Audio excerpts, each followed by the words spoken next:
काल सगाओं का काल। एक आदमी बोलो।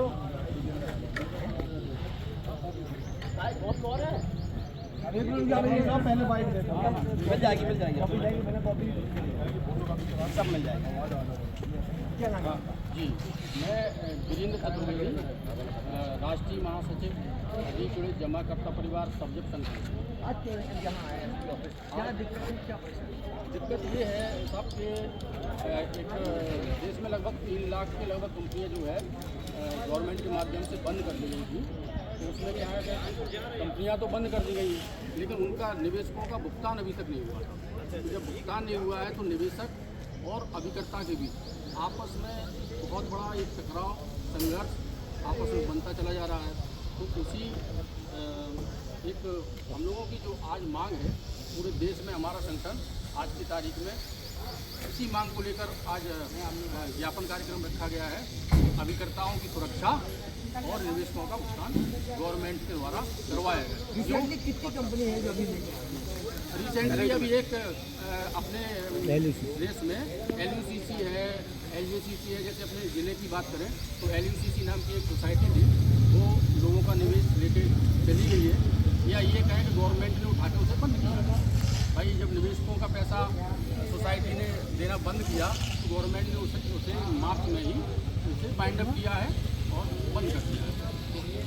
अब क्या चाहते हैं?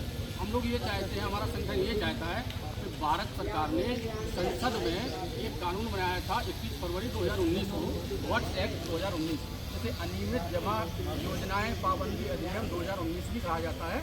उसमें एक प्रावधान रखा गया है कि जो भी निवेशक हैं, कोई भी कंपनी हो, कोई भी निधि हो, कोई भी फर्म हो, कोई भी सोसाइटी हो, उसमें किसी व्यक्ति का अगर निवेश डूब गया है, कंपनी लेके चली गई है, तो ऐसे निवेशकों को उस कानून में ये अधिकार दिया गया है कि जमा धन का 2 से 3 गुना 180 कार्य दिवस में लोगों को दिया जाएगा।